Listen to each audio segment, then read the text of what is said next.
Good afternoon.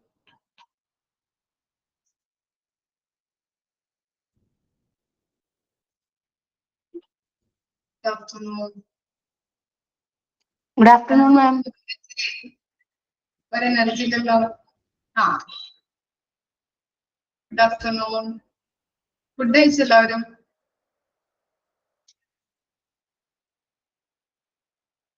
ഇല്ല, മുസ്ലിം കുട്ടികളോടല്ല കേട്ടോ, ബാക്കിയുള്ളവരോട് വെച്ച് കഴിച്ചിട്ടില്ല ആരും. എന്ത് പറ്റി ചെയ്താ? ടൈം ആയില്ലേ? ഇല്ല. എത്ര മണിക്ക് ഫുഡ് കഴിക്കാം?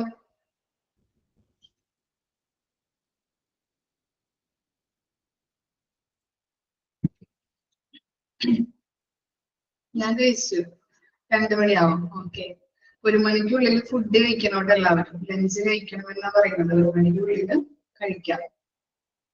ഏറ്റവും നല്ലത് 12:30 കഴിക്കുന്നതാണ്. അറിയില്ലേ? നമുക്ക് എല്ലാവർക്കും അറിയാവുന്ന കാര്യങ്ങളാണല്ലോ. അറിയാം. അധികം നമ്മൾ ഫുഡ് കഴിക്കാനായിട്ടൊന്നും വൈകരുത് കേട്ടോ. അറിയാം മിസ്, പക്ഷെ ചെയ്യില്ല. അത്രേ ഉള്ളൂ. അത് തന്നെ, ചെയ്യില്ല. മടിയാണല്ലേ? ആ ടൈം ആവാനായിട്ട് ഇങ്ങനെ കാത്തിരിക്കും. ആ ടൈമിലൊന്നും വിശക്കില്ലല്ലോ. അതെ അതെ. പിന്നെ ഇപ്പൊ ചൂടുകാലം ആയതുകൊണ്ട് തന്നെ കുറെ ഇങ്ങനെ വെള്ളം കുടിച്ച് നമുക്ക് പിന്നെ അങ്ങനെ വിശപ്പുണ്ടാവില്ല. അതുകൊണ്ട് ഓക്കെ, അപ്പൊ നമുക്ക് ക്ലാസ് സ്റ്റാർട്ട് ചെയ്യാം. നമ്മളെടുത്ത് നിർത്തിയത് മെയിൻ്റെനൻസ് ഓഫ് എക്യുപ്മെന്റ്സ് വരെയാണല്ലേ? അതാണ് എന്റെ ഓർമ്മ. അതോടെ ഓക്കെ, അതുവരെയാണല്ലേ. ഇനി എടുക്കേണ്ടത് shortage of proper and sufficient maintenance in a hospital will be finally lead to. അതോടെ എടുക്കണ്ടേ? ആ പോയിന്റ്സ് പറഞ്ഞായിരുന്നോ? ഇല്ലല്ലോ.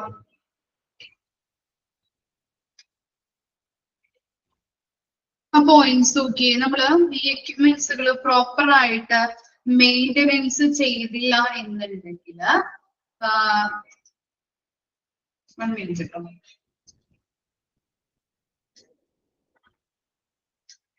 ഓക്കെ, എക്യുപ്മെന്റ്സുകൾ പ്രോപ്പർ ആയിട്ട് മെയിൻ്റെനൻസ് ചെയ്തില്ല എന്നുണ്ടെങ്കിൽ എന്തൊക്കെ സംഭവിക്കും?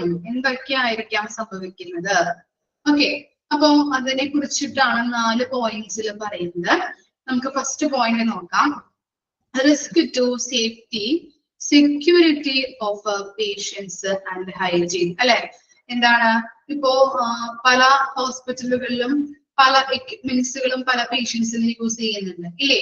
അപ്പൊ എന്തെങ്കിലും കാരണത്താൽ എന്തെങ്കിലും ചെറിയൊരു റിപ്പയേഴ്സോ മെയിൻ്റെനൻസ് വർക്കൊക്കെ വന്നിട്ടുണ്ടെങ്കിൽ അത് നമ്മൾ പ്രോപ്പർ ആയിട്ട് അപ് ടു ഡേറ്റ് ആയിട്ട് നമ്മള് മെയിൻ്റെനൻസ് വർക്കും കാര്യങ്ങളും പ്രോപ്പർ ആയിട്ട് ചെയ്തിരിക്കണം. അല്ലെങ്കിൽ എന്താണ്?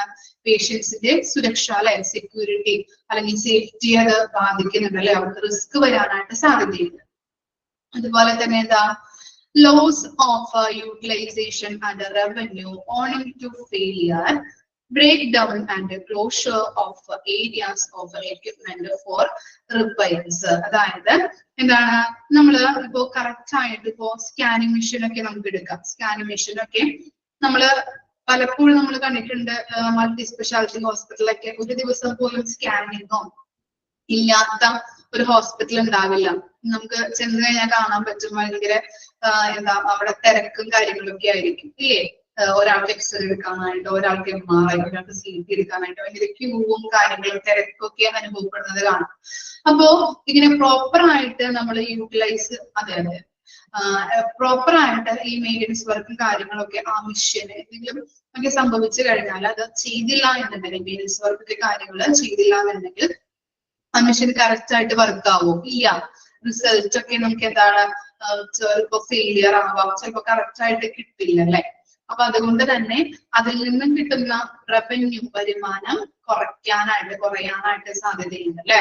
ഇല്ലേ? മെഷീൻ കൊണ്ട് നിൽക്കാൻ മാത്രം മതിയില്ല, അതിന് മെയിൻ്റെനൻസ് വർക്കും റിപ്പയേഴ്സും പ്രോപ്പർ ആയിട്ട് ചെയ്തില്ല എന്നുണ്ടെങ്കിൽ അതിൽ നിന്ന് കിട്ടുന്ന വരുമാനം നമുക്ക് കുറയാനായിട്ട് സാധ്യതയുണ്ട്. ഇനി എന്താ?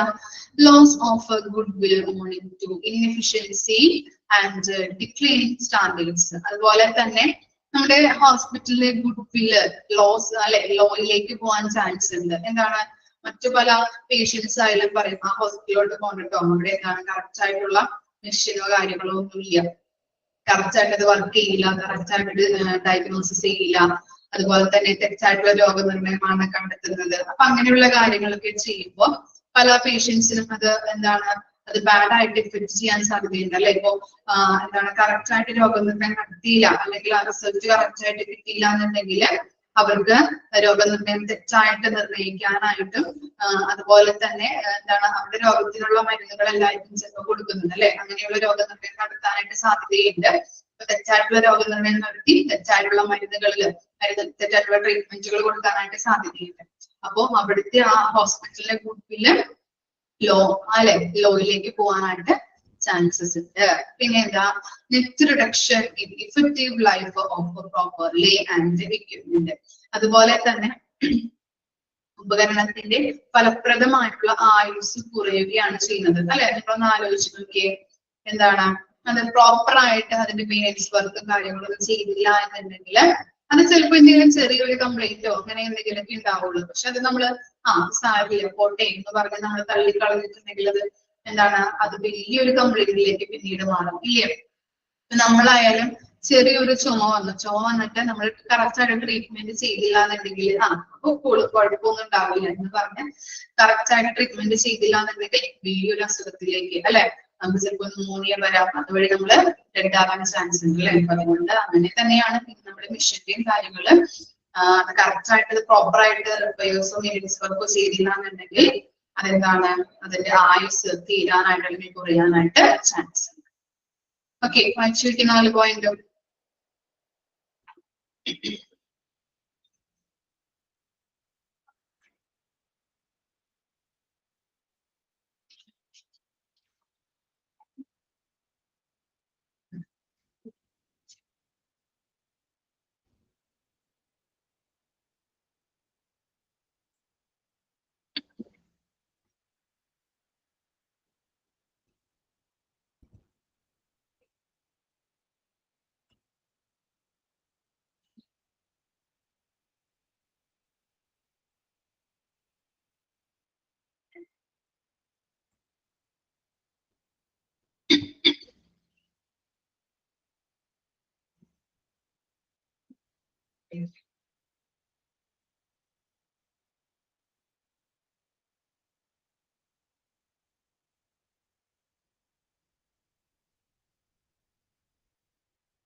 നെക്സ്റ്റ് നോക്കാം, മെയിൻ്റെനൻസ് ഇൻ ഹോസ്പിറ്റൽസ്. ഓക്കെ, എങ്ങനെയൊക്കെയാണ് മെയിൻ്റെനൻസ് ചെയ്യേണ്ടത്? Must be done by proper ആയിട്ട് ഇൻസ്റ്റലേഷൻ ചെയ്യുക, കീപ്പിംഗ് അല്ലെങ്കിൽ കെയറിംഗ് ആൻഡ് റിപ്പയർ, കറക്റ്റ് ആയിട്ട് റിപ്പയേഴ്സും കാര്യങ്ങളൊക്കെ ചെയ്യാം, periodic cleaning and checking on preventive maintenance, ഇതിന്റെ മെയിൻ്റെനൻസ് തടയാനായിട്ടുള്ള നമ്മൾ എന്ത് ചെയ്യണം, പീരിയോഡിക്കലി അത് ക്ലീൻ ചെയ്യണം, അത് ചെക്ക് ചെയ്യണം, എന്തെങ്കിലും പ്രശ്നങ്ങളുണ്ടോ, ചെയ്യേണ്ടതായിട്ടുണ്ടോ എന്നുള്ളത് നമ്മൾ പീരിയോഡിക്കലി ചെക്ക് ചെയ്യാം, അത് ക്ലീൻ ചെയ്യാം. അതുപോലെ തന്നെ എന്താണ്, റെക്കോർഡ് കീപ്പ് ചെയ്യുക, പ്രൊക്യൂർമെന്റ് ഓഫ് സ്പെയർസ്, അതുപോലെ തന്നെ എന്താണ്, സംഭരിച്ച് വെക്കുക. പ്രൊക്യൂർമെന്റ് എന്ന് പറഞ്ഞാൽ സംഭരിക്കുക. മെയിൻ്റെനൻസ് ഒക്കെ വന്നിട്ടുണ്ടെങ്കിൽ സ്പെയർസുകളൊക്കെ വെച്ചിട്ട് നമുക്കത് ചിലപ്പോൾ അത് പരിഹരിക്കാനായിട്ട് പറ്റും ഇല്ല. ഇപ്പൊ നമ്മുടെ വീട്ടിൽ തന്നെ എന്താ, ഇപ്പോ ഫാനിന്റെ എന്താ അത് കറങ്ങുന്നതിന്റെ സ്പീഡ് കുറഞ്ഞു കഴിഞ്ഞിട്ടുണ്ടെങ്കിൽ നമ്മൾ എന്ത് ചെയ്യും, കപ്പാസിറ്റർ വെച്ചിട്ട് അത് മാറ്റി അത് കൂട്ടിക്കൊടുക്കും അല്ലെ. അത് കൂട്ടാനായിട്ട് അല്ലെങ്കിൽ സ്പീഡ് കൂടാനായിട്ട് ചാൻസ് ഉണ്ട് ഇല്ലേ. അപ്പൊ എന്താണ്, സ്പെയർസ് വെച്ചിട്ട് നമ്മൾ അത് അഡ്ജസ്റ്റ് ചെയ്യാണ് ചെയ്യുന്നത് അല്ലെ. അപ്പൊ അതുപോലെ തന്നെയാണ് എന്താണ്, സ്പെയർ പാർട്സുകളൊക്കെ ഉണ്ടെങ്കിൽ അത് വെച്ചിട്ട് നമുക്ക് അത് ചിലപ്പോൾ പരിഹരിക്കാൻ പറ്റാവുന്നതാണെങ്കിൽ നമുക്ക് പരിഹരിച്ച് പോകാനായിട്ട് പറ്റും. ഇനി എന്താണ് next, utilization of equipment. Utilization എന്താണ്, എക്യുപ്മെന്റിന്റെ ഉപയോഗം എങ്ങനെയാണ്? utilization has to be 80% to 90%, no under or over utilization. എന്താണ് നമ്മള് എക്യുപ്മെന്റ് ഉപയോഗിക്കുമ്പോൾ ഒരുപാട് കൂടുതലാവാനും പാടില്ല, കുറവാകാനും പാടില്ല. ഒരു മീഡിയത്തിൽ വേണം നമ്മൾ എക്യുപ്മെന്റ് യൂസ് ചെയ്യാനായിട്ട്. ഓക്കെ, ഇനി എന്താ discarding of equipment as scrap item for reselling and giving free to small hospitals. അതുപോലെ തന്നെ നമ്മൾ എന്ത് ചെയ്യണം, നമുക്ക് ഇങ്ങനെയുള്ള എക്യുപ്മെന്റുകൾ ഒട്ടും ചിലപ്പോൾ ഉപയോഗിക്കാൻ പറ്റാത്ത എക്യുപ്മെന്റുകളാണെങ്കിൽ നമ്മൾ സ്ക്രാപ്പിൽ കൊടുക്കാറുണ്ട് അല്ലേ. അതുപോലെ തന്നെ ഇപ്പോ അതിന്റെ ഉപയോഗം അത് പ്രവർത്തിക്കുന്നുണ്ട്, എന്നിരുന്നാൽ കൂടിയും ഒരു പുതിയതിന്റെ ആവശ്യം വേണ്ടി വരുന്നുണ്ടെങ്കിൽ നമ്മൾ പുതിയൊരു എക്യുപ്മെന്റ് വാങ്ങിക്കും അല്ലെ. മൾട്ടി സ്പെഷ്യാലിറ്റി ഹോസ്പിറ്റലൊക്കെ ആണെങ്കിൽ ഒരു പുതിയൊരു എക്യുപ്മെന്റ് നമ്മൾ വാങ്ങിച്ചു. അപ്പൊ എന്താണ്, പഴയത് അവിടെ ഉണ്ടാവും. ആ പഴയത് എന്ത് ചെയ്യുന്നുണ്ട്, സ്മോൾ സ്കെയിൽ ഹോസ്പിറ്റലിലേക്ക് കൊടുക്കും. അവർക്ക് എന്താണ് ചിലപ്പോൾ അത് വാങ്ങിക്കാനായിട്ടുള്ള പണമോ അല്ലെങ്കിൽ അത്തരത്തിലുള്ള പ്രോഫിറ്റ് ഒന്നും ഉണ്ടാക്കാൻ പറ്റാത്തൊരു ഹോസ്പിറ്റൽ ആയിരിക്കും. അപ്പൊ സ്മോൾ സ്കെയിൽ ഓർഗനൈസേഷൻ ആയതുകൊണ്ട് തന്നെ അത്തരത്തിലുള്ള എക്യുപ്മെന്റുകൾ വാങ്ങിക്കാൻ നമുക്കറിയാം. എക്യുപ്മെന്റ് ഇപ്പോ ക്യാപിറ്റൽ എക്യുപ്മെന്റ് എന്നൊക്കെ പറഞ്ഞാൽ വളരെ വില കൊടുത്ത് വാങ്ങിക്കുന്ന എക്യുപ്മെന്റുകളാണ് അല്ലെ. അതുകൊണ്ട് തന്നെ അത്തരത്തിലുള്ള എക്യുപ്മെന്റുകൾ വാങ്ങിക്കാനായിട്ട് ചിലപ്പോ സ്മോൾ സ്കെയിൽ ഓർഗനൈസേഷൻ ഒന്നും പറ്റില്ല. അപ്പൊ എന്ത് ചെയ്യുന്നുണ്ട്, ഈ മൾട്ടി സ്പെഷ്യാലിറ്റി ഹോസ്പിറ്റലിൽ പുതിയൊരു എക്യുപ്മെന്റ് വാങ്ങിക്കുമ്പോൾ പഴയ എക്യുപ്മെന്റ് പ്രവർത്തിക്കുന്നുണ്ടാവും, പക്ഷെ എന്തായാലും പുതിയൊരു എക്യുപ്മെന്റിന്റെ ആവശ്യം വന്നാൽ അവരത് വാങ്ങിക്കുന്നു. പഴയ എക്യുപ്മെന്റ് ഈ സ്മോൾ ഹോസ്പിറ്റലിലേക്ക് കൊടുക്കുന്നു. അതെങ്ങനെയാണ് അത് പ്രവർത്തിപ്പിക്കുന്നത്, അതെങ്ങനെയാണ് നമ്മൾ ഓരോ കാര്യങ്ങളും പഠിക്കാൻ വേണ്ടിയിട്ട് അവിടുത്തെ സ്റ്റാഫുകൾക്ക് അത് ഉപയോഗിക്കാനായിട്ട് ഹെൽപ്പ് ചെയ്യുന്നത്. ഇത്തരം കാര്യങ്ങളാണ് ഡിസ്കാർഡിംഗ് ഓഫ് എക്യുപ്മെന്റിൽ വരുന്നത്. ഒന്നല്ലെങ്കിൽ എന്താണ് ഒട്ടും പ്രവർത്തിക്കുന്നില്ല, അത് ബ്രേക്ക് ഡൗൺ ആയി, അതിന്റെ പ്രവർത്തനം നിന്നു, അങ്ങനെയാണെങ്കിൽ സ്ക്രാപ്പിൽ കൊടുക്കും. അല്ലാന്നുണ്ടെങ്കിൽ സ്മോൾ ഹോസ്പിറ്റലിൽ കൊടുത്ത് അത് ഫ്രീ ആയിട്ട് അവര് കൊടുക്കുകയാണ് ചെയ്യുന്നത്. ഓക്കെ, വായിച്ചു നോക്കിയേ.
വായിച്ചു കഴിഞ്ഞവര് prime difference between ordinary purchase and capital equipment purchase ഒന്ന് വായിച്ചു നോക്കാം കേട്ടോ. നിങ്ങൾക്ക് തന്നെ പറയാൻ പറ്റും ആ ഡിഫറൻസ് എന്തൊക്കെയാണെന്നുള്ളത്.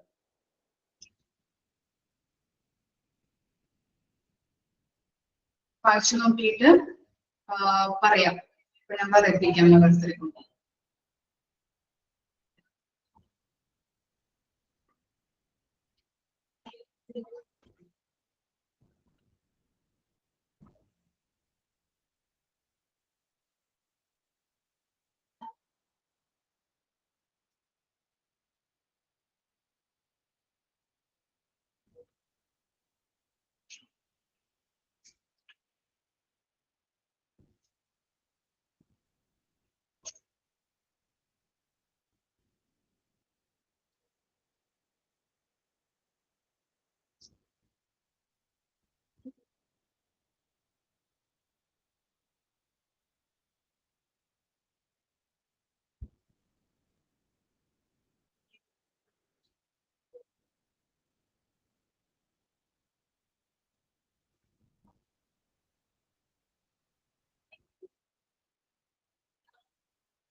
മനസ്സിലെങ്കിലും പറയാട്ടോ.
നോക്കാൻ പറ്റോ?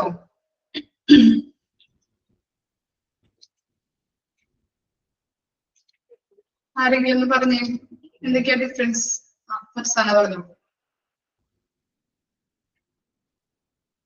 First one is extent of negotiation, high in capital equipment purchase and low in ordinary purchase. First word പറയുന്നത് ചർച്ചകളുടെ കാര്യത്തെ പറ്റിയാണ്. ക്യാപിറ്റൽ എക്വിപ്മെന്റ് വാങ്ങുമ്പോൾ കൂടുതൽ ചർച്ചകൾ ആവശ്യമാണ്, എന്നാൽ സാധാരണ സാധനങ്ങൾ വാങ്ങുമ്പോൾ അത്രയും ചർച്ചയുടെ ഒരു ആവശ്യമില്ല, അത്രയും ചർച്ചയുടെ ഒരു ആവശ്യം വരുന്നില്ല. Then second one is lead time requirement. സമയദൈർഘ്യം, ലീഡ് ടൈമിന്റെ ആവശ്യകത എന്താണെന്ന് വെച്ചാൽ ക്യാപിറ്റൽ സാധനങ്ങൾ വാങ്ങാൻ കൂടുതൽ സമയമെടുക്കും, നോർമൽ ഓർഡിനറി പർച്ചേസിന് കുറച്ച് സമയം മതി. നെക്സ്റ്റ് സൈസ് ഓഫ് എക്സ്പെൻഡിച്ചർ, ചെലവ് കാര്യങ്ങളാണ്. അത് ക്യാപിറ്റൽ എക്വിപ്മെന്റിന് ചെലവ് കൂടുതൽ വരുന്നു. ദെൻ അവൈലബിലിറ്റി ഓഫ് സോഴ്സസ്, നമ്മുടെ സോഴ്സസിനുള്ള ലഭ്യത ക്യാപിറ്റൽ എക്വിപ്മെന്റുകൾ നൽകുന്ന സ്രോതസ്സുകൾ വളരെ കുറവാണ്. ഓക്കെ, കറക്റ്റ് ആണ് കേട്ടോ. ഹരിത ഒന്ന് പറഞ്ഞു നോക്കിയ ഡിഫറൻസ്.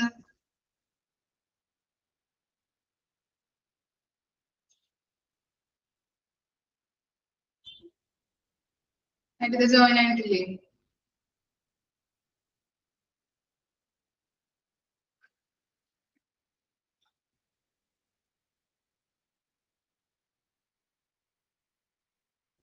ആർക്ക് പറയാൻ പറ്റും ഡിഫറൻസ്?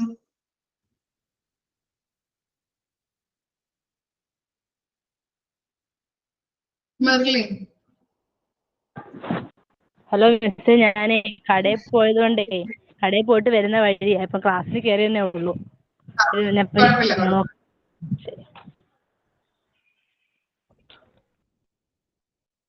മെർലിൻ പറഞ്ഞോളൂ കേട്ടോ.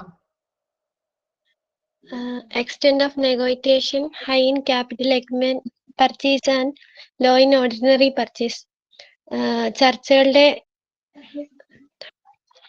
ചർച്ചയുടെ വിപുലീകരണം, മൂലധന ഉപകരണ വാങ്ങലിൽ ഉയർന്നതും മൂലധന ഉപകരണങ്ങൾ വാങ്ങുമ്പോൾ അത് ഉയർന്നതായിരിക്കും. സാധാരണ സാധനങ്ങളാവുമ്പോൾ അതിന് വാങ്ങൽ കുറഞ്ഞതായിരിക്കും ചർച്ചകൾ. പിന്നെ lead time requirement, high in capital purchase and low in ordinary purchase. മൂലധന വാങ്ങലിൽ ഉയർന്നതും സാധാരണ വാങ്ങലിൽ കുറഞ്ഞതുമായിരിക്കും. Size of expenditure, very high in capital equipment. ചെലവിന്റെ വലിപ്പം മൂലധന ഉപകരണങ്ങളിൽ വളരെ ഉയർന്നതാണ്. Availability of sources, very low in capital equipment purchase. അതിന്റെ ക്യാപിറ്റൽ സോഴ്സസ് വളരെ കുറവായിരിക്കും.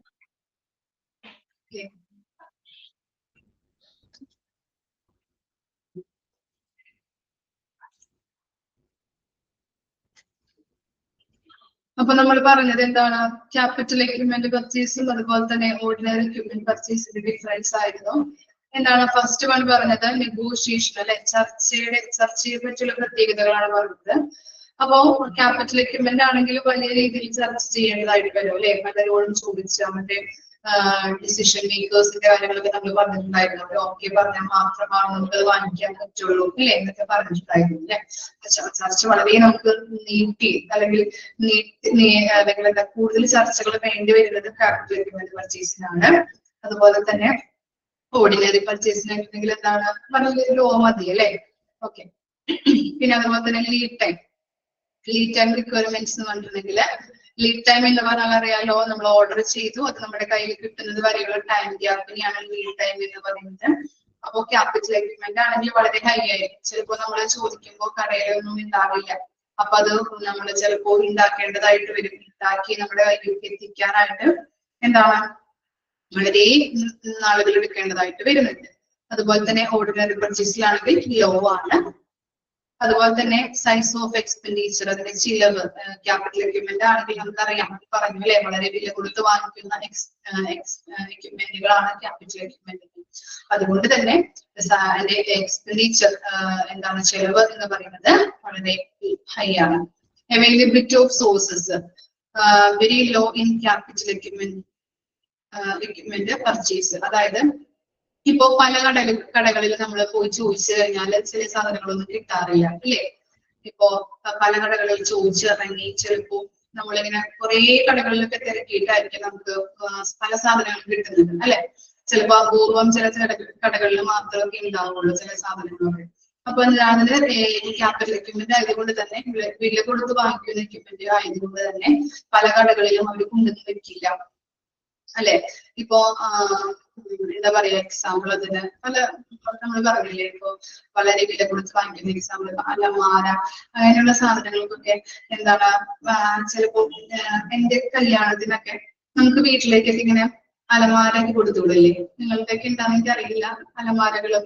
അപ്പൊ അതും എന്റെ നാട്ടിൽ പോയിട്ട് കുറെ കടകളിൽ, തൃശ്ശൂർ പോയിട്ട് അങ്ങനെ കുറെ കടകളിൽ, പക്ഷെ നമുക്ക് ഇഷ്ടപ്പെട്ട നമ്മളുടെ ഡബിൾ ഡോറിന്റെ ഒക്കെ ആണ് എനിക്ക് തന്നത്. അപ്പൊ ഡാഡി ഭയങ്കര ഇഷ്ടമായിരുന്നു, ഡബിൾ ഡോറിന്റെ വേണം കൊടുക്കണം, ഭയങ്കര ആഗ്രഹം ഉണ്ടായിരുന്നു. അപ്പൊ അങ്ങനെ പോയിട്ട് ആള് പോയി ഇതാക്കി നോക്കി പല കടകളിൽ കയറി ഇറങ്ങി. പിന്നെ മരത്തിന്റെ ഇത് തേക്കിന്റെ ഉണ്ട്, അങ്ങനെ പലാഞ്ചി അങ്ങനെ കടകളൊക്കെ കയറി ഇറങ്ങിയിട്ടാണ് ഇന്ന തടിയുടെ വേണം, അതുപോലെ തന്നെ ഡബിൾ ഡോർ വേണം, അങ്ങനെ പല പ്രത്യേകതകളും ഉണ്ടായിരുന്നു. അപ്പൊ നമ്മൾ പോയി അന്വേഷിക്കുമ്പോൾ ചിലപ്പോൾ ചില കടകളിലൊന്നും ഉണ്ടാവില്ല. അപ്പൊ അങ്ങനെ പോയി കയറി ഇറങ്ങി ഒരു കടയിൽ അന്വേഷിച്ചപ്പോഴാണ് കിട്ടിയത്. അപ്പൊ അതാണ് പറയുന്നത്, പല കടകളിൽ കയറി ചിലപ്പോൾ ചോദിക്കുമ്പോൾ അവിടെ ഉണ്ടാവില്ല. കാരണം വളരെ വില കൊടുത്ത് വാങ്ങിക്കുന്ന എക്യുപ്മെന്റ് ആയതുകൊണ്ട് തന്നെ പലരും അത് കൊണ്ടുവന്ന് വെക്കില്ല. കാരണം എന്താ, പെട്ടെന്ന് പോവില്ല. അപ്പൊ അത് ഇങ്ങനെ എക്സ്പയറി ആവാനും അങ്ങനെയുള്ള പഴക്കം വരാനൊക്കെ ചാൻസ് ഉണ്ട്. അപ്പൊ നമ്മള് ചോദിച്ച് മനസ്സിലാക്കി ചിലപ്പോ അവർ കൊണ്ടുവന്ന് വെക്കുമ്പോഴൊക്കെ അത് ചിലപ്പോ അപൂർവം വല്ല കടകളിലൊക്കെ ഉണ്ടാവുള്ളൂ. അപ്പൊ അതാണ് പറയുന്നത്, അതിന്റെ അവൈലബിലിറ്റി എന്ന് പറയുന്നത് വളരെ ലോ ആയിരിക്കും ക്യാപിറ്റൽ എക്യുപ്മെന്റ് പർച്ചേസ് വരുന്നത്. അപ്പോ ഇതൊക്കെയാണ് അതിന്റെ പ്രത്യേകതകൾ, അതിന്റെ ഡിഫറൻസ് ആയിട്ട് പറയുന്നത്. Extend of negotiation, lead time requirements, size of expenditure, availability of sources. Okay, ഇനി 3 ways of obtaining an item to an organization. Okay, അപ്പൊ എന്താണ്, ഒരു സ്ഥാപനത്തിലേക്ക് ഒരു ഐറ്റം വാങ്ങിക്കുന്നതിന് വേണ്ടിയിട്ട് 3 വഴികൾ ഉണ്ടെന്നാണ് പറയുന്നത്. ഏതൊക്കെയാണ്? ഒന്നല്ലെങ്കിൽ നമുക്ക് എന്താണ് പർച്ചേസ് ഓഫ് ന്യൂ എക്യുപ്മെന്റ്, നമുക്ക് പുതിയൊരു എക്യുപ്മെന്റ് വാങ്ങിക്കാം. അല്ലെങ്കിൽ എന്താ purchasing of used or old equipment, നമ്മൾ ഉപയോഗിച്ചത് അല്ലെങ്കിൽ പഴയ എക്യുപ്മെന്റ് നമ്മൾ പർച്ചേസ് ചെയ്യാം. അതുപോലെ തന്നെ എന്താ ബൈ ലീസിങ്ങിന് നമുക്ക് എടുക്കാം. അപ്പൊ ഒരു ഓർഗനൈസേഷനിലേക്ക് ഒരു ഐറ്റം വാങ്ങിക്കുന്നതിന് 3 വഴികളുണ്ട്. ഒന്നല്ലെങ്കിൽ പുതിയതൊരെണ്ണം നമുക്ക് വാങ്ങിക്കാം, അല്ലെങ്കിൽ സെക്കൻഡ് ഹാൻഡ് ആയിട്ട് വാങ്ങിക്കാം, അല്ലെങ്കിൽ ലീസിന് എടുക്കാം. ഇനി പർച്ചേസിങ് എ ന്യൂ എക്യുപ്മെന്റ്, അതിന്റെ പ്രത്യേകത നോക്കിയേ. To collect the relevant data about the equipment or from the user department. അല്ലെ, മെറ്റീരിയൽസ് ഉപയോഗിക്കുന്ന ഡിപ്പാർട്ട്മെന്റ്സിനെയാണ് യൂസർ ഡിപ്പാർട്ട്മെന്റ്സ് എന്ന് പറയുന്നത്. അപ്പൊ അവരുടെ അടുത്ത് ചോദിക്കൂലെ നമ്മള് എന്തെങ്കിലും ആവശ്യമായിട്ട് വേണ്ടതുണ്ടോ, അല്ലെങ്കിൽ അവരെന്ത് ചെയ്യും, റിക്വസിഷൻ കൊടുക്കും അല്ലെ, അഭ്യർത്ഥന കൊടുക്കും, ഞങ്ങൾക്ക് ഇന്ന എക്യുപ്മെന്റ് ആവശ്യമാണ്, ഇന്ന ഡേറ്റിനുള്ളിൽ കിട്ടണം അല്ലെ, ഇന്ന സ്പെസിഫിക്കേഷൻ നടത്തും അല്ലെ, ഇന്ന എക്യുപ്മെന്റ് തന്നെ ഞങ്ങൾക്ക് വേണം, അല്ലെങ്കിൽ മെറ്റീരിയൽസ് തന്നെ ഞങ്ങൾക്ക് വേണം എന്നുള്ള സ്പെസിഫിക്കേഷൻ നടത്തി ഒരു അഭ്യർത്ഥന പർച്ചേസ് ഡിപ്പാർട്ട്മെന്റിന് കൊടുക്കും. അങ്ങനെ നമ്മൾ എന്ത് ചെയ്യും? Invited to quotations from the suppliers. നമ്മൾ എന്ത് ചെയ്യും? പല കൊട്ടേഷൻസ് നോക്കി നമ്മളുടെ യോജിച്ച സപ്ലയറെ നമ്മൾ തിരഞ്ഞെടുക്കുന്നു. അല്ലെങ്കിൽ എങ്ങനെയാണ്? Assessment of the quotation or building, sorry bids. Bids എന്ന് പറഞ്ഞിട്ടുണ്ടെങ്കിൽ എന്താ? എന്താ ബിഡ്? എന്തായിരിക്കാം മീനിങ്? ബിഡ്. ബിഡ് എന്താണ്? ലേലം ട്ടോ. ലേലം വഴി നമ്മൾ അങ്ങനെ പുതിയൊരു എക്യുപ്മെന്റ് നമ്മൾ വാങ്ങിക്കാറുണ്ട്. മൂന്ന് രീതിയാണ്. എന്തൊക്കെയാണ്? യൂസർ ഡിപ്പാർട്ട്മെന്റിന്റെ കയ്യിൽ ഇൻഫർമേഷൻസ് നമ്മൾ കളക്ട് ചെയ്തുകൊണ്ട് നമ്മൾ വാങ്ങിക്കുന്നുണ്ട്. അതുപോലെ സപ്ലയറെ സെലക്ട് ചെയ്തുകൊണ്ട് സപ്ലയർക്ക് ഓർഡർ കൊടുത്ത് നമ്മൾ വാങ്ങിക്കുന്നു. അല്ലെങ്കിൽ ബിഡ് ലേലം വഴിയും നമ്മൾ വാങ്ങിക്കുന്നുണ്ട്. ഓക്കെ, ഇനി അതിന്റെ ഫാക്ടേഴ്സ് ആണ് കൊടുത്തിരിക്കുന്നത്. ഫാക്ടേഴ്സ് നോക്കാം ട്ടോ. Economical life of the mission. It consists of the service life of an asset which reduces the average cost per period of services. It includes time and cost dimension. അപ്പൊ എന്താണ് economic life? ഒരു മിഷന്റെ economic life എന്ന് പറഞ്ഞിട്ടുണ്ടെങ്കിൽ ഒരു mission വാങ്ങിക്കുമ്പോൾ അതിന്റെ service life എത്രത്തോളം ഉണ്ട്, അതിന്റെ ചിലവ് കുറവായിരിക്കും, അതുപോലെ തന്നെ അതിന്റെ ഉപയോഗവുമായിട്ട് ബന്ധപ്പെട്ട് ടൈമും കോസ്റ്റും കുറവായിരിക്കും. അതാണ് അതിന്റെ എക്കണോമിക് ലൈഫ് എന്ന് പറയുന്നത്. അതായത് നമ്മളൊരു മിഷൻ വാങ്ങിച്ചു, എക്സാമ്പിൾ പറയുകയാണെങ്കിൽ ഒരു മിഷൻ നമ്മൾ വാങ്ങിച്ചു, അത് എത്ര നാള് യാതൊരു കംപ്ലൈന്റും കൂടാതെ അല്ലെങ്കിൽ ഒരു റിപ്പയേഴ്സും കൂടാതെ നമുക്ക് എത്ര നാൾ ഉപയോഗിക്കാൻ പറ്റി, അതാണ് അതിന്റെ എക്കണോമിക് ലൈഫ് എന്ന് പറയുന്നത്. മനസ്സിലായോ? Economic life of the mission അല്ലെങ്കിൽ മിഷന്റെ എക്കണോമിക് ലൈഫ് എന്ന് പറഞ്ഞു കഴിഞ്ഞിട്ടുണ്ടെങ്കിൽ എക്സാമ്പിളിലൂടെയാണ് മിസ് പറഞ്ഞത്. ഓർത്ത് വെക്കാം. എന്താണ്? നമ്മൾ ഒരു മിഷൻ ആദ്യം വാങ്ങിച്ചു. ആ മിഷൻ വാങ്ങിച്ചിട്ട് നമുക്ക് എത്ര നാള് അതൊരു മെയിൻ്റെനൻസ് വർക്കോ അല്ലെങ്കിൽ ഒരു റിപ്പയേഴ്സ് വർക്കോ കൂടാതെ എത്ര നാള് നമുക്ക് ഉപയോഗിക്കാൻ പറ്റി. ഓക്കെ, ഇനി നെക്സ്റ്റ് ആണ് ഇത് physical life of the machine. The total period of the productivity of the machine or the entire life of the machine. അതായത് വാങ്ങുന്ന മിഷന്റെ ഉൽപാദനക്ഷമത എത്രത്തോളം ഉണ്ട്, അതുപോലെ തന്നെ മിഷന്റെ ഉപയോഗം എത്രത്തോളം ഉണ്ട് എന്നതാണ് physical life of the mission എന്ന് പറയുന്നത്. അതായത് നമ്മൾ പറഞ്ഞു ഒരു മിഷൻ നമ്മൾ വാങ്ങിച്ചു. ഓക്കെ, എക്സാമ്പിൾ ആണ്. ഒരു മിഷൻ നമ്മൾ വാങ്ങി, ചിലപ്പോൾ അതിന്റെ കംപ്ലൈന്റ്സ് വരാം അല്ലെ. ഒരു 5 വർഷം കറക്റ്റ് ആയിട്ട് അതിന്റെ ഓടി നല്ല രീതിയിൽ പ്രവർത്തിച്ചു. അതിനുശേഷം അതിന് എന്തെങ്കിലും റിപ്പയർസോ മെയിൻ്റെനൻസ് വർക്കോ കംപ്ലൈന്റ്സോ ഒക്കെ വരാം. ഓക്കെ, ഇനി എന്തെങ്കിലും കംപ്ലൈന്റ് വരുമ്പോൾ നമ്മൾ എന്ത് ചെയ്യും? അത് റിപ്പയർ ചെയ്തിട്ട് അത് എത്ര നാള് നിലനിൽക്കുന്നുണ്ട്. ഓക്കെ, അപ്പോ എന്താണ് പറഞ്ഞത്? മിഷൻ വാങ്ങിച്ചു, ചിലപ്പോൾ അതിന് കംപ്ലൈന്റ് റിപ്പയേഴ്സ് ഒക്കെ വരാം. ഇനി റിപ്പയേഴ്സ് അതിന്റെ മെയിൻ്റെനൻസ് വർക്ക് കാര്യങ്ങളൊക്കെ ചെയ്തിട്ട് അത് എത്ര നാള് മാക്സിമം അതിനെ പ്രവർത്തിക്കാൻ പറ്റുന്നുണ്ട്, അതാണ് അതിന്റെ ഫിസിക്കൽ ലൈഫ് എന്ന് പറയുന്നത്. മിഷന്റെ ഫിസിക്കൽ ലൈഫ്. അപ്പൊ ഞാൻ ചോദിക്കട്ടെ, ഒരു മിഷൻ നമ്മൾ വാങ്ങിച്ചു. ഒരു ക്വസ്റ്റ്യൻ ആണ്. ഒരു മിഷൻ വാങ്ങിച്ചു, ഒരു സ്കാനിങ് മിഷൻ ആണ് വിചാരിച്ചു. മിഷൻ വാങ്ങിച്ചു, 5 വർഷം അതെന്ത് ചെയ്തു? അത് കൃത്യമായിട്ട് അതിന്റെ പ്രവർത്തനം നല്ല രീതിയിൽ അത് ഓടി, കറക്റ്റ് ആയിട്ട് അത് പ്രവർത്തിച്ചു. അതിനുശേഷം 5 വർഷം കഴിഞ്ഞപ്പോ അതിന് കംപ്ലൈന്റ് വന്നു, റിപ്പയേഴ്സ് ഒക്കെ ചെയ്തു. ഒരു 3 വർഷം അത് പിന്നെയും തുടർച്ചയായിട്ട് ഒരു കംപ്ലൈന്റ് ഇല്ലാതെ ഓടി. അപ്പോ അതിന്റെ physical life, total physical life എത്രയായിരിക്കും?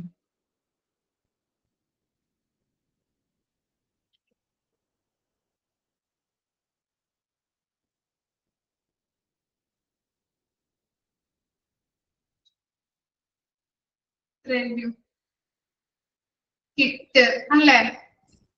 8 അല്ലേ? 8 എന്താണ് അതിന്റെ എക്കണോമിക് ലൈഫ് എന്ന് പറയുന്നത്? എത്രയാണ്? 5 വർഷം വരുന്നത് ഇല്ലേ? ഒരു കംപ്ലൈന്റ് റിപ്പയേഴ്സ് ഒന്നും കൂടാതെ അത് പ്രവർത്തിച്ചു 5 വർഷം. പിന്നീട് ഒരു 3 വർഷം കഴിഞ്ഞപ്പോ 5 വർഷം കഴിഞ്ഞപ്പോ ഒരു കംപ്ലൈന്റ് വന്നു. അത് കംപ്ലൈന്റ് കാര്യങ്ങളൊക്കെ നമ്മൾ റിപ്പയർ ചെയ്തു. പിന്നീട് ഒരു 3 വർഷം കൂടിയും അത് പ്രവർത്തിച്ചു. പിന്നെ ബ്രേക്ക് ഡൗൺ ആയിട്ടും പ്രവർത്തിക്കുന്നില്ല. ഓക്കെ, നമ്മൾ സ്ക്രാപ്പിൽ കൊടുക്കാൻ പറ്റുള്ളൂ അല്ലെ. അപ്പൊ എന്ത് ചെയ്തു? അതിന്റെ ടോട്ടൽ ഫിസിക്കൽ ലൈഫ് എന്ന് പറയുന്നത് എന്താണ്? 8 ആണ്. മനസ്സിലായോ? ഓക്കെ, എക്കണോമിക് ലൈഫ് എന്ന് പറയുന്നത് എന്താണ്? റിപ്പയേഴ്സോ കാര്യങ്ങളോ ഒന്നും കൂടാതെ അതെങ്ങനെയാണ് എത്ര നാള് ഒരു കേട് കൂടാതെ പ്രവർത്തിച്ചു എന്നുള്ളത്. അതാണ് 5 വർഷം. മനസ്സിലായോ? അപ്പോ എക്കണോമിക് ലൈഫും ഫിസിക്കൽ ലൈഫും അതിന്റെ ഡിഫറൻസ് ക്ലിയർ ആണോ? ഓക്കെ, ക്വസ്റ്റ്യൻ ഒന്നും വരില്ല, ഞാൻ ചോദിച്ചതാണ്, നിങ്ങൾക്ക് മനസ്സിലാക്കാൻ പറ്റിയിട്ടുണ്ടോ എന്നുള്ളത് ജസ്റ്റ് ഒന്ന് ചോദിച്ച് നോക്കിയതാണ് കേട്ടോ. ഓക്കെ, ഇനി നെക്സ്റ്റ് നോക്കാം. ടാക്സ് ലൈഫ് എന്താണ്? the number of years over which the capital cost can be received back. എന്താണ് ടാക്സ് ലൈഫ് എന്ന് പറഞ്ഞിട്ടുണ്ടെങ്കിൽ നമ്മള് ചിലവാക്കിയ തുക എത്ര വർഷം കൊണ്ട് നമുക്ക് കിട്ടുന്നുണ്ട്, തിരിച്ചു കിട്ടുന്നുണ്ട്. നമ്മളൊരു മിഷ്യൻ ഇപ്പൊ ഒരു 50,000 രൂപ ചെലവാക്കി ഒരു മിഷ്യൻ വാങ്ങിച്ചു. ഇനി അത് എത്ര നാള് കൊണ്ടാണ് നമുക്ക് തിരിച്ചു കിട്ടുന്നത്? അതാണ് ടാക്സ് ലൈഫ് എന്ന് പറയുന്നത്. ഞാനൊരു സ്കാനിങ് മിഷ്യൻ വാങ്ങിച്ചു, അതിന് 50,000 രൂപയായിരുന്നു. ഇനി ആ 50,000 രൂപ എന്ന് പറയുന്നത് എത്ര നാള് കൊണ്ട് എനിക്ക് തിരിച്ചു കിട്ടുന്നു? ഓക്കെ, അതാണ് അതിന്റെ ടാക്സ് ലൈഫ്. നെക്സ്റ്റ് ആണ് economic forecasting. obtainability of spares, electricity. അതായത് സാമ്പത്തികപരമായിട്ടുള്ള പ്രവചനങ്ങൾ. നമ്മള് എന്താണ്, ഒരു പുതിയൊരു ഫ്രിഡ്ജ് വാങ്ങിക്കാൻ പോയി നമ്മൾ. അപ്പൊ എന്താണ് അവിടെ നമ്മൾ എന്തൊക്കെ നോക്കും? ഫ്രിഡ്ജിന്റെ പ്രത്യേകതകൾ നമ്മൾ നോക്കും അല്ലെ. സ്റ്റാർ നമ്മൾ നോക്കാറുണ്ട്. ഈ നോക്കാറില്ലേ? 5 സ്റ്റാർ ഉണ്ടോ? നമ്മൾ എങ്ങനെ നോക്കും അല്ലെ? 5 സ്റ്റാർ ഉണ്ടോ എന്നുള്ളത് നമ്മൾ എങ്ങനെ നോക്കാറുണ്ട്. അതുപോലെ തന്നെ ഇതിന്റെ ഇലക്ട്രിസിറ്റി അല്ലെ, കറണ്ട് കാശ് എത്രയാവും, എങ്ങനെയാണ് എന്നുള്ളത് അല്ലെ. 3 സ്റ്റാർ 5 സ്റ്റാർ ആണോ എന്നൊക്കെ ഉള്ളത് നമ്മൾ നോക്കാറുണ്ട്. അതുപോലെ തന്നെ ഇപ്പൊ എന്തെങ്കിലും വാങ്ങിച്ചാൽ അതിന് സ്പെയർ പാർട്സുകൾ ഉണ്ടോ എന്നുള്ളത് നമ്മൾ നോക്കും അല്ലെ. ഓക്കെ, അപ്പോ ഇങ്ങനെയുള്ള കാര്യങ്ങൾ നോക്കുന്നതിനെയാണ് എന്തെന്ന് പറയുന്നത്? എക്കണോമിക് ഫോർകാസ്റ്റിംഗ് എന്ന് പറയുന്നത്. ഓക്കെ, അപ്പോ നമ്മളിപ്പോ പുറം രാജ്യത്ത് നിന്ന് ഇങ്ങനെയുള്ള സാധനങ്ങൾ, ഇപ്പൊ ഫ്രിഡ്ജ് ആയാലും എന്ത് സാധനങ്ങളായാലും പുറത്തു നിന്ന് കൊണ്ടുവന്നിട്ടുണ്ടെങ്കിൽ അതിന്റെ സ്പെയർ പാർട്സ് ഒന്നും നമുക്ക് ഇവിടെ കിട്ടില്ല. അപ്പോ എങ്ങനെയുള്ള കാര്യങ്ങൾ, ഇപ്പോ സ്പെയർ പാർട്സുകൾ ഉണ്ടോ, അതുപോലെ തന്നെ കറണ്ട് കാശ് എത്രയാവും, അതിന് സ്റ്റാർ, ഇപ്പൊ ഫ്രിഡ്ജ് ആയതുകൊണ്ട് തന്നെ ഇതിന് എത്ര സ്റ്റാർ ഉണ്ട്, അങ്ങനെയുള്ളതിന്റെ പ്രത്യേകതകൾ നമ്മൾ നോക്കുന്നതിനെയാണ് എക്കണോമിക് ഫോർകാസ്റ്റിംഗ്. സാമ്പത്തികപരമായിട്ടുള്ള പ്രവചനങ്ങൾ നമ്മൾ നടത്തുന്നു. ഇനി എന്താ? Potentiality in the existing system. അതായത് എന്താണ്, നിലവില് ആ മിഷ്യൻ വാങ്ങുന്നതിന്റെ ആവശ്യകത എന്താണ്? മിഷ്യൻ വാങ്ങേണ്ടതുണ്ടോ? അതിന്റെ ആവശ്യകതയുണ്ടോ? മിഷ്യൻ ഇല്ലെങ്കിൽ പ്രവർത്തിക്കാൻ പറ്റുകയില്ലേ? ഹോസ്പിറ്റലില് ഈ മിഷ്യൻ ഇല്ലാണ്ട് പ്രവർത്തിക്കാൻ പറ്റില്ലേ? ഇതിന്റെ വാങ്ങുന്നതിന്റെ ആവശ്യകതയുണ്ടോ? എത്ര രൂപ ചിലവ് വരുന്നുണ്ട്? അപ്പൊ അങ്ങനെയുള്ള കാര്യങ്ങളെ കുറിച്ച് നമ്മൾ നോക്കുന്നതാണ്. മിഷ്യന്റെ ആവശ്യകത, മിഷ്യൻ വാങ്ങുന്നതിനെ കുറിച്ചുള്ള ആവശ്യകത നമ്മൾ നോക്കുന്നതിനെയാണ് പൊട്ടൻഷ്യാലിറ്റി ഇൻ ദ എക്സിസ്റ്റിംഗ് സിസ്റ്റത്തില് പറയുന്നത്. ഇനി എക്കണോമിക് സർവേ ഓഫ് ഇൻവെസ്റ്റ്മെന്റ്. എന്താണ്? സപ്ലയറെ നമ്മൾ നോക്കൂ അല്ലെ. സപ്ലയേഴ്സ് വിശ്വസിക്കാൻ പറ്റോ? ട്രസ്റ്റ് വർത്തി ആണോ? ഇനി നമ്മൾ പറഞ്ഞിരിക്കുന്ന മെറ്റീരിയൽ കൃത്യമായിട്ട് അദ്ദേഹം തരുമോ? നമ്മൾ പറഞ്ഞിരിക്കുന്ന ക്വാണ്ടിറ്റിയില്, നമ്മൾ പറഞ്ഞിരിക്കുന്ന ക്വാളിറ്റിയില്, അതുപോലെ തന്നെ നമ്മൾ കൊടുക്കുന്ന വിലയുടെ ആ മൂല്യത്തിനുള്ള പ്രൊഡക്റ്റ് നമുക്ക് തരുമോ? അങ്ങനെയുള്ള കാര്യങ്ങൾ നോക്കുന്നതിനെയാണ് എക്കണോമിക് സർവേ ഓഫ് ദി ഇൻവെസ്റ്റ്മെന്റിൽ പറയുന്നത്. ഇനി ലാസ്റ്റ് വൺ ആണ് cost considerations, initial cost or purchase cost, installation cost, break down cost. അതായത് ഈ 3 കാര്യങ്ങൾ. പർച്ചേസ് കോസ്റ്റ് എന്ന് പറഞ്ഞാൽ എന്താണ്? നമ്മൾ പർച്ചേസ് ചെയ്യുമ്പോൾ വരുന്ന കോസ്റ്റ്. ഇൻസ്റ്റാള്, അങ്ങനെയുള്ള ഇപ്പൊ എന്ത് ചെയ്യുന്നുണ്ട്, നമ്മളിപ്പോ ഒരു കമ്പ്യൂട്ടർ വാങ്ങിക്കുമ്പോൾ അതിനൊരു പർച്ചേസ് അല്ലെ, അതിന് നമ്മൾ വാങ്ങിക്കുന്നതിന് കൊടുക്കുന്ന പൈസയാണ് പർച്ചേസ് കോസ്റ്റ് എന്ന് പറയുന്നത്. പിന്നെ അതില് ഇൻസ്റ്റാളേഷൻ ചെയ്യുന്നുണ്ട് അല്ലെ, നമ്മള് ഇൻസ്റ്റാളേഷൻ കോസ്റ്റ്. അതുപോലെ തന്നെ ബ്രേക്ക് ഡൗൺ ആയി കഴിഞ്ഞാൽ നന്നാക്കാറുണ്ട് നമ്മൾ അല്ലെ, അപ്പൊ അതിന് നമ്മൾ പൈസ കൊടുക്കാറുണ്ട്. അപ്പൊ ഇത്തരത്തിലുള്ള ഈ 3 കാര്യങ്ങളും കൂടി പരിഗണിച്ചിട്ട് വേണം ഒരു പ്രൊഡക്റ്റ് വാങ്ങിക്കുന്നത് എന്നാണ് അവിടെ പറയുന്നത്. Cost, consideration, initial cost, purchase cost, break down cost, അതുപോലെ തന്നെ എന്താണ് ഇത്തരത്തിലുള്ള ഈ കോസ്റ്റുകൾ, 3 കോസ്റ്റുകൾ, പർച്ചേസ് കോസ്റ്റും, ഇനീഷ്യൽ കോസ്റ്റ്, ഇൻസ്റ്റലേഷൻ കോസ്റ്റും, അതുപോലെ തന്നെ ബ്രേക്ക് ഡൗൺ കോസ്റ്റും, ഈ 3 കാര്യങ്ങളും നമ്മൾ പരിഗണിച്ചിട്ട് വേണം അത് തന്നെ നമ്മള് പ്രൊഡക്റ്റ് വാങ്ങിക്കാനായിട്ട്. അതെ, ഇൻസ്റ്റാളേഴ്സ് ചെയ്യുന്നത്, വീട്ടിൽ വെച്ച് തരുന്നത്.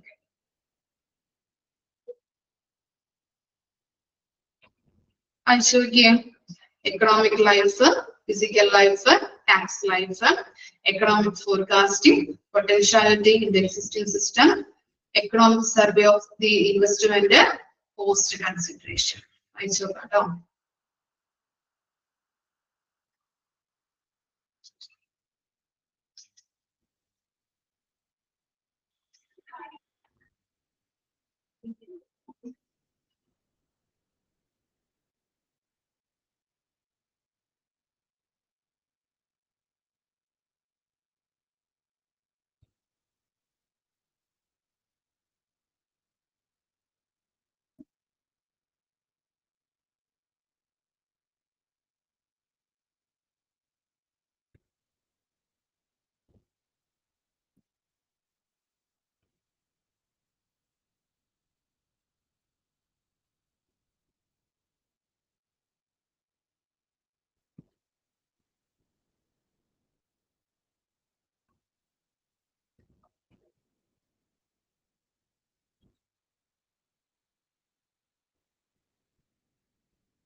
വെച്ച് കഴിഞ്ഞാൽ പറയാം കേട്ടോ.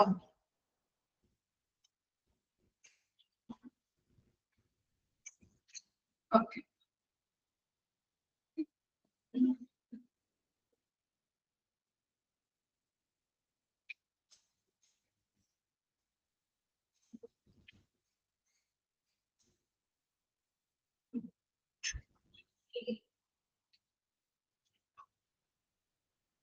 ഇനി നെക്സ്റ്റ് നമ്മൾ നോക്കാൻ പോകുന്നത് purchasing of an old equipment. ആരിൽ നിന്നൊക്കെ നമുക്ക് ഓൾഡ് എക്യുപ്മെന്റ് വാങ്ങിക്കാൻ പറ്റും എന്നുള്ളതാണ് കൊടുത്തിരിക്കുന്നത്. Done owning a shortage of money or to use the experiment as an experiment. Use to the equipment as an experiment. അതായത് നമ്മൾ ഓൾഡ് എക്യുപ്മെന്റ് എന്തിനു വേണ്ടിയിട്ടാണ് നമ്മൾ വാങ്ങിക്കുന്നത്? എന്തുകൊണ്ടാണ് നമ്മൾ പഴയ വണ്ടി, പഴയതാണെങ്കിൽ ചിലപ്പോൾ ഒരു വണ്ടി ആയിരിക്കാം, അല്ലെങ്കിൽ ഏതെങ്കിലും ഒരു സാധനങ്ങളായിരിക്കാം, അത് പഴയത് വാങ്ങിക്കുന്നതിന്റെ കാരണങ്ങൾ ഏതൊക്കെയായിരിക്കാം? എന്തൊക്കെയായിരിക്കാം നമ്മൾ പഴയ സാധനങ്ങൾ വാങ്ങിക്കുന്നതിന്റെ റീസൺസ് എന്ന് പറയുന്നത്? പറയാൻ പറ്റുമോ? കോസ്റ്റ് കുറവാണ് അല്ലെ, മണി കുറഞ്ഞിട്ടുണ്ടെങ്കിൽ അല്ലെ, നമ്മുടെ കയ്യിലുള്ള പണം ചിലപ്പോൾ കുറവായിരിക്കാം. പുതിയത് വാങ്ങിക്കാൻ ഒരു കാറാണെങ്കിൽ എന്താണ്, ഒരു 10 ലക്ഷം 15 ലക്ഷത്തിൽ കൊടുത്ത് നമുക്ക് വാങ്ങിക്കാനായിട്ട് പറ്റില്ല അല്ലെ. അപ്പൊ അതുകൊണ്ട് നമ്മൾ ഓൾഡ് എക്യുപ്മെന്റ് അല്ലെങ്കിൽ ഓൾഡ് കാർ നമ്മൾ വാങ്ങിക്കാറുണ്ട്, പണം കുറവായതുകൊണ്ട്. പിന്നെന്താ, എന്തൊക്കെ പറയാൻ പറ്റും?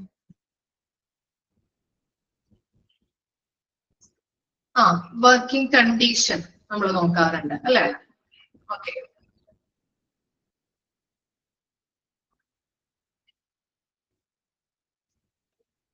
എക്സ്പീരിയൻസ് അല്ലെങ്കിൽ എക്സ്പീരിയൻസിന് വേണ്ടിയിട്ട് നമ്മൾ വാങ്ങിക്കാറുണ്ട് അല്ലെ. ഇപ്പൊ ഒരു ഞാൻ പറഞ്ഞിട്ടുണ്ടായിരുന്നു, ഇപ്പോ ലൈസൻസ് പുതിയതായിട്ട് കിട്ടിക്കഴിഞ്ഞിട്ടുണ്ടെങ്കിൽ നമ്മൾ എന്താണ്, പുതിയ എക്യുപ്മെന്റ് ആണോ നമ്മൾ ഓടിക്കാൻ നോക്കുക, അല്ലെങ്കിൽ ഒരു പഴയ എക്യുപ്മെന്റ് എടുത്തിട്ടാണോ നമ്മൾ നോക്കുക റോഡിലൂടെ? എങ്ങനെയാണ് അല്ലെ, ഓൾഡ് എക്യുപ്മെന്റ് നമ്മൾ നോക്കിയത്, അല്ലെങ്കിൽ ഓൾഡ് കാർ അല്ലെ, സെക്കൻഡ് ഹാൻഡ് കാർ നമ്മൾ എടുത്തിട്ടാണ് അതൊരു എക്സ്പീരിയൻസ്, ഒരു എങ്ങനെയാണ് ഓടിക്കുന്നത്, ഒരു റോഡുമായിട്ട് നമ്മളൊരു പൊരുത്തപ്പെട്ട് കഴിഞ്ഞാൽ മാത്രമാണ് ഒരു പുതിയൊരു കാർ നമ്മൾ എടുക്കുന്നത് അല്ലെ. അപ്പൊ ഒരു എക്സ്പീരിയൻസിന് വേണ്ടിയിട്ട് നമ്മൾ ഓൾഡ് വാഹനങ്ങളോ അല്ലെങ്കിൽ ഓൾഡ് എക്യുപ്മെന്റോ നമ്മൾ വാങ്ങിക്കാറുണ്ട് ഇല്ലേ. അപ്പൊ അതൊക്കെയാണ് കാരണങ്ങള്. പഴയ സാധനങ്ങൾ വാങ്ങിക്കുന്നതിന്റെ റീസൺസ് എന്ന് പറയുന്നത് നമുക്കൊരു എക്സ്പീരിമെന്റിന് വേണ്ടിയിട്ടായിരിക്കും. അതുപോലെ തന്നെ എന്താണ്, നമ്മുടെ കയ്യിൽ അത്രയും പൈസ ഉണ്ടാവില്ല അല്ലെ, പുതിയത് വാങ്ങിക്കാനായിട്ടുള്ള പൈസ കുറവുള്ളത് കൊണ്ടാണ് നമ്മൾ പഴയ സാധനങ്ങൾ വാങ്ങിക്കുന്നത്. ഇനി 4 main sources for purchasing and old equipment. ഇനി ഏതൊക്കെ സോഴ്സസിൽ നമുക്ക് പർച്ചേസ് ചെയ്യാൻ പറ്റും? Directly buying from the owner. Okay, ഓണറിന്റെ കയ്യിൽ നിന്ന് നമുക്ക് ഡയറക്ട്ലി നമുക്ക് വാങ്ങിക്കാൻ പറ്റും ഇല്ലേ, ആണോ?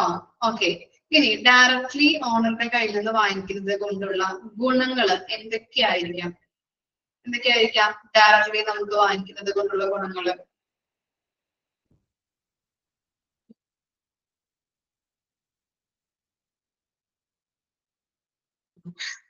ബ്രോക്കർ ക്യാഷ് വേണ്ട. ഓക്കെ, ശരിയാണ് അല്ലേ. പിന്നെ എന്തൊക്കെ അഡ്വാൻറ്റേജസ് ഉണ്ട്? ഒരു കാറാണ് നമ്മൾ വാങ്ങിക്കുന്നതെങ്കിൽ അതെ കമ്മ്യൂണിക്കേഷൻ ഉണ്ടാവും. നമ്മള് കാറാണ് നമ്മൾ ഒരു ഓണറിന്റെ കയ്യിൽ നിന്ന് വാങ്ങിക്കുന്നതെങ്കിൽ നമുക്ക് എങ്ങനെയൊക്കെ നമുക്ക് അത് എക്സ്പീരിയൻസ് ചെയ്യാൻ പറ്റും കാറിനെ?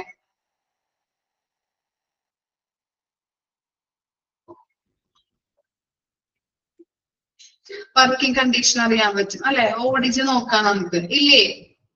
അത് നമുക്ക് ഓടിച്ചു നോക്കാം. ഓണർ പറയുന്നുണ്ട് അല്ലെ, ഒന്ന് ഓടിച്ചു നോക്കിക്കോളൂ കേട്ടോ, അല്ലെങ്കിൽ അതിലെ ജസ്റ്റ് ഒന്ന് നോക്കാം അല്ലെ, നോക്കാനായിട്ട് നമുക്ക് പറ്റും, അത് ഓടിച്ചു നോക്കാൻ പറ്റും. അതിന്റെ വർക്കിംഗ് കണ്ടീഷൻ ആണോ, എന്തെങ്കിലും കംപ്ലൈന്റ് ഉണ്ടോ എന്നുള്ളത് അറിയാൻ പറ്റും. അതുപോലെ തന്നെ അതെ സ്പെയർ പാർട്സുകളെ പറ്റിയിട്ട് അല്ലെ, പാർട്സുകളെ കാര്യങ്ങളെയൊക്കെ പറ്റിയിട്ട് അറിയാൻ പറ്റും. എത്ര കിലോമീറ്റർ ഓടിയിട്ടുണ്ട്, അതുപോലെ തന്നെ ഇതിനെന്തെങ്കിലും പോലീസ് കംപ്ലൈന്റ്സുകളോ അങ്ങനെ എന്തെങ്കിലുമൊക്കെ ഉണ്ടോ, അങ്ങനെയുള്ള എല്ലാ കാര്യങ്ങളും നമുക്ക് ഡയറക്ട്ലി ഓണറുടെ കയ്യിൽ നിന്ന് വാങ്ങിക്കുമ്പോൾ നമുക്കത് മനസ്സിലാക്കാനായിട്ട് സാധിക്കുന്നുണ്ട്. അതൊക്കെയാണ് ഗുണങ്ങൾ അല്ലെങ്കിൽ അഡ്വാൻറ്റേജസ് എന്ന് പറയുന്നത്. ഇനി അതുപോലെ തന്നെയാണ് used or old equipment dealers. Okay, അപ്പോൾ ഡീലേഴ്സിന്റെ കയ്യിൽ നിന്ന് നമ്മൾ വാങ്ങിക്കുമ്പോൾ എന്തൊക്കെയാണ്? അതിന് warranty for the short period. Warranty എന്ന് പറയുന്നത് ഷോർട്ട് പീരീഡിലേക്കായിരിക്കും.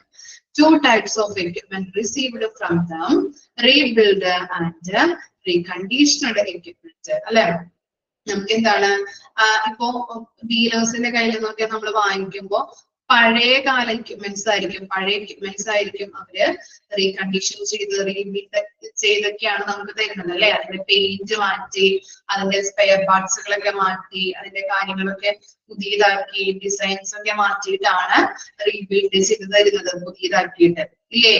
ഇപ്പോ ബൈക്കുകൾ തന്നെ, ഇപ്പൊ പഴയ തരത്തിലുള്ള ബൈക്കുകൾ അവര് കൊണ്ടുവന്നിട്ട് എന്ത് ചെയ്യുന്നുണ്ട്, അതിന്റെ എന്താ കാറുകളായാലും പുതിയ സ്പെയർ പാർട്സുകൾ കാര്യങ്ങളൊക്കെ വെച്ച് അതുപോലെ തന്നെ അത് തന്നെ ഒന്ന് മോഡിഫൈ ആക്കും. അതിന്റെ എന്താ പറയാ പെയിന്റ് കാര്യങ്ങളൊക്കെ മാറ്റി പുതിയ ഡിസൈനുകൾ നിങ്ങൾ കണ്ടിട്ടില്ലേ, പുതിയ കാറൊക്കെ കണ്ടിട്ടില്ലേ, ഡിസൈനും കാര്യങ്ങളും സ്പെയർ പാർട്സുകളൊക്കെ വെച്ചിട്ടിങ്ങനെ. അതാണ് ഇത് ഓൾഡ് എക്യുപ്മെന്റ് ഡീലേഴ്സിന്റെ കയ്യിൽ നിന്ന് വാങ്ങിക്കുമ്പോഴുള്ള കാര്യങ്ങൾ എന്ന് പറയുന്നത്. അതുപോലെ തന്നെ ബ്രോക്കേഴ്സിന്റെ കയ്യിൽ നിന്ന് വാങ്ങിക്കാം, ഓപ്ഷണേഴ്സിന്റെ കയ്യിൽ നിന്ന് വാങ്ങിക്കാം. ഇനി നോക്കിയേ, both are risky sources and there will be no warranty. ബ്രോക്കേഴ്സിന്റെ കയ്യിൽ നിന്നും ഓപ്ഷണേഴ്സ് ആരാ? ഓപ്ഷണേഴ്സ് ലേലം വഴി അല്ലെ. ഓക്കെ, ലേലക്കാർ. അപ്പൊ ഓപ്ഷണേഴ്സിന്റെ കയ്യിൽ നിന്നായാലും അതുപോലെ തന്നെ ഈ ബ്രോക്കേഴ്സിന്റെ കയ്യിൽ നിന്ന് വാങ്ങിക്കുമ്പോൾ വളരെ റിസ്ക് ആണ്.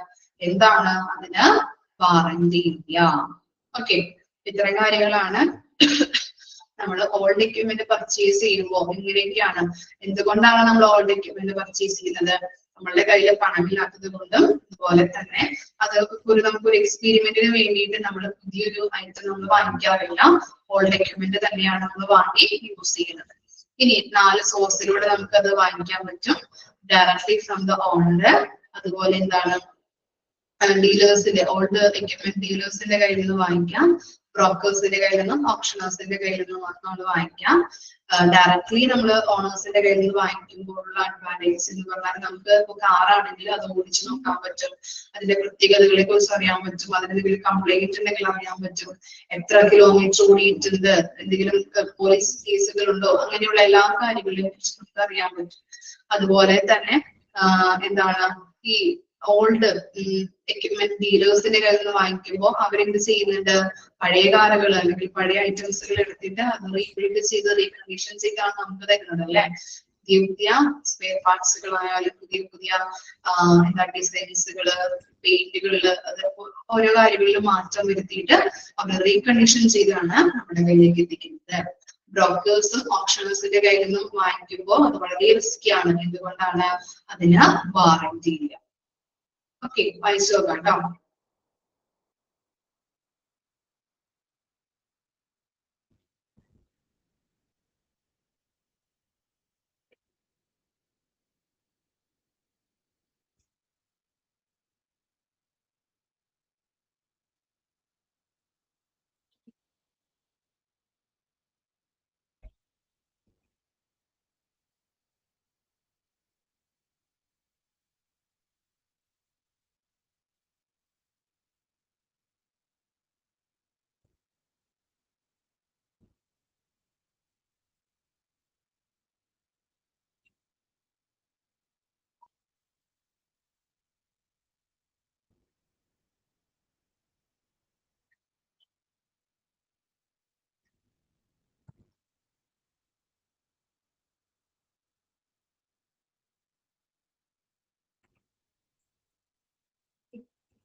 ഇനി നെക്സ്റ്റ് നോക്കാം, disadvantages in buying an old equipment.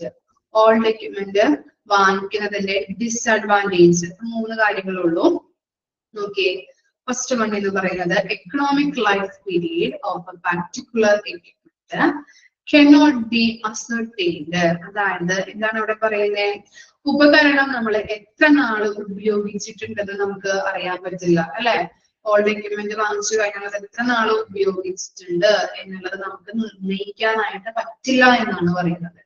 അതുപോലെ തന്നെ എന്താണ്, നോ ആഫ്റ്റർ സെയിൽ സർവീസ് ഇല്ലേ, ആഫ്റ്റർ സെയിൽ സർവീസ് ഉണ്ടോ? ഇല്ല. പിന്നെന്താ, മെയിൻ്റെനൻസ് ചാർജ് ഹൈ അല്ലെ. നമുക്കറിയാം പുതിയ എക്യുപ്മെന്റ് വാങ്ങിക്കുന്നതിനെ എന്താണ്, പഴയ എക്യുപ്മെന്റ് വാങ്ങിച്ചു കഴിഞ്ഞിട്ടുണ്ടെങ്കിൽ പുതിയ എക്യുപ്മെന്റ് വാങ്ങിക്കുന്നതിന്റെ തുക തന്നെ ആവാം. ചിലരൊക്കെ പറയുന്നത് കേട്ടിട്ടുണ്ടല്ലേ, പഴയ എക്യുപ്മെന്റ് വാങ്ങിക്കുമ്പോൾ ഇതിന് നമ്മൾ കൊടുത്ത പൈസ ഉണ്ടെങ്കിൽ ഒരു പുതിയത് വാങ്ങിക്കാം എന്ന് പറയുന്നത് കേട്ടിട്ടുണ്ട് അല്ലെ. മെയിൻ്റെനൻസും കാര്യങ്ങളും റിപ്പയേഴ്സും എപ്പോഴും റിപ്പയേഴ്സ് ആയാലും മെയിൻ്റെനൻസ് കാര്യങ്ങളൊക്കെ ആയിരിക്കും അല്ലെ. അപ്പോ ഇതില് റിപ്പയേഴ്സിന് കൊടുത്ത അല്ലെങ്കിൽ മെയിൻ്റെനൻസ് വർക്കിന് കൊടുത്ത പൈസ എന്തെങ്കിലും കൂട്ടി ഒരെണ്ണം വാങ്ങിക്കായിരുന്നു എന്ന് നമുക്ക് തോന്നാറുണ്ട് അല്ലെ. അതാണ് പറയുന്നത് മെയിൻ്റെനൻസ് ചാർജ് വളരെ ഹൈ ആണ്. എപ്പോഴെപ്പോഴും കംപ്ലൈന്റ് റിപ്പയേഴ്സ് ഒക്കെ ആയിരിക്കും ഓൾഡ് എക്യുപ്മെന്റ്. ഓക്കെ, അതൊക്കെയാണ് അതിന്റെ ഡിസ്അഡ്വാൻറ്റേജ്. അപ്പോ എത്ര നാൾ ഉപയോഗിച്ചിട്ടുള്ളത് നമുക്ക് പറയാൻ പറ്റില്ല. അതുപോലെ തന്നെ ആഫ്റ്റർ സെയിൽ സർവീസ് ഇല്ല. അതുപോലെ മെയിൻ്റെനൻസ് ചാർജ് എന്ന് പറയുന്നത് വളരെ ഹൈ ആണ്. ഓക്കെ, നമുക്ക് ഇവിടെ വെച്ച് ഇത്രയും വെച്ച് വൈൻഡപ്പ് ചെയ്യാം കേട്ടോ. ഇത്രയും വെച്ച് നിർത്താം. ബാക്കി നെക്സ്റ്റ് ക്ലാസ്സിൽ എടുക്കാം. വായിച്ചു നോക്കാം. എന്തെങ്കിലും ഡൗട്ട് ഉണ്ടെങ്കിൽ ചോദിക്കാം.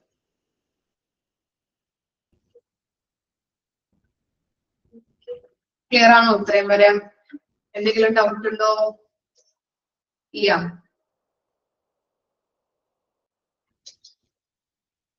ഓക്കെ, അപ്പോ നെക്സ്റ്റ് ക്ലാസ്സിൽ കാണാം കേട്ടോ. ഇത്രയും വരെ വായിച്ച് മനസ്സിലാക്കിയിട്ട് വരാം. ഓക്കെ, പഠിക്കാട്ടോ. അന്ന് എടുക്കുന്ന ഭാഗങ്ങള് അന്നു തന്നെ പഠിക്കണം. നിങ്ങള് വായിച്ച് മനസ്സിലാക്കാം. അല്ലെങ്കിൽ ഇങ്ങനെ വെച്ച് കഴിഞ്ഞാല് മടിയം മല ചുമക്കുന്നത് പോലെ ഉണ്ടാവും. അതുകൊണ്ടാണ് 3യും 4th മൊഡ്യൂൾ 3 എന്താ ലെങ്തി ആണ് ഞാൻ പറഞ്ഞിട്ടുണ്ടല്ലോ. അപ്പൊ അത് കറക്റ്റ് ആയിട്ട് പഠിച്ചു പോകാനായിട്ട് നോക്കാം. ഇപ്പൊ തന്നെ എക്സാം ഒക്കെ വരും. ഇല്ലേ? 3rd മൊഡ്യൂളായി. 4th ചിലപ്പോൾ ഒരു മാക്സിമം ഒരു മാസം ഒക്കെ കഴിയുമ്പോഴത്തേക്കും 4th മൊഡ്യൂളൊക്കെ സ്റ്റാർട്ട് ചെയ്യും. ഇല്ലേ? ആരെങ്കിലൊക്കെ 4th മൊഡ്യൂൾ സ്റ്റാർട്ട് ചെയ്തിട്ടുണ്ടോ മിസ്സുമാര്? അശ്വതീസ് ഇല്ല, സ്റ്റാർട്ട് ചെയ്തിട്ടില്ല. അപ്പോ 4th മൊഡ്യൂളൊക്കെ വേഗം കഴിയും. അപ്പൊ കറക്റ്റ് ആയിട്ട് പഠിച്ചിട്ട് പോവാട്ടോ. അന്ന് എടുക്കുന്ന ഭാഗങ്ങൾ അന്ന് തന്നെ പഠിക്കാം. Okay, thank you.